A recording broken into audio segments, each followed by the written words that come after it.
25 years ago, the NFIB Legal Foundation, now called the NFIB Small Business Legal Center, was established to ensure that small businesses have a voice in our third branch of government, the judicial system. Since its founding in 2000, the Small Business Legal Center has provided vital support to entrepreneurs and stood up for the rights of small businesses in federal and state courts nationwide. We are proud of the past 25 years of fighting for small businesses in the courts, and we look forward to our next 25 years of standing up for the rights of Main Street businesses. In 2000, Tom Sullivan realized NFIB needed a voice in the courts. He helped create what is now the Small Business Legal Center and served as executive director for its first 2 years. Hi, I'm Tom Sullivan, and a highlight of my career at NFIB in the 1990s was helping create the Small Business Legal Center. Fun fact, the Litigation Center, where I work at the U.S. Chamber of Commerce, joins with NFIB as partners challenging government overreach all the time. And we have an 80% win rate over the past 3 years. I'm looking forward to even more small business victories in the decades ahead. As the Small Business Legal Center continued to stand up for small businesses at the nation's state and federal levels, the next executive director, Karen Harned, led the way in many landmark cases. In 2010, NFIB challenged the Affordable Care Act in the case NFIB versus Sebelius. Less than 2 months after Obamacare was signed into law, NFIB sued the federal government. We were the only business group to take that stand. While the court ultimately upheld the law as a tax, it did draw a hard line.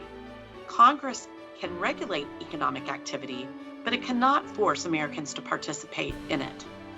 With NFIB versus Sebelius, NFIB solidified its position as the leading advocate for small businesses in the nation's courts, and the case remains an important limit on federal power today.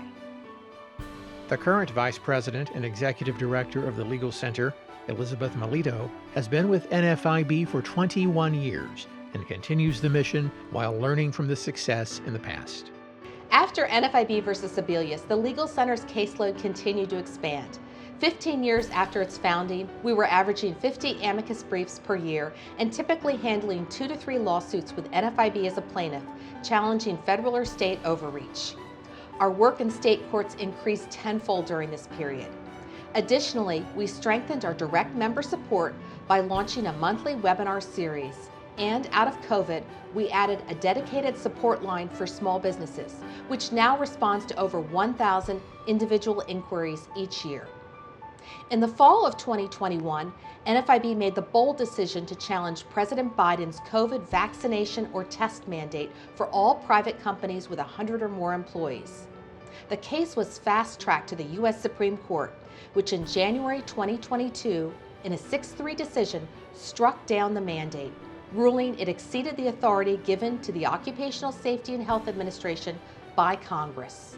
The court's reasoning relied on a legal principle called the Major Questions Doctrine. NFIB versus OSHA is now a leading case for this doctrine, which is used by federal courts to limit overly broad federal agency actions. The Legal Center has seen many victories and challenges in the past 25 years and looks forward to continuing to fight for the rights of small businesses nationwide.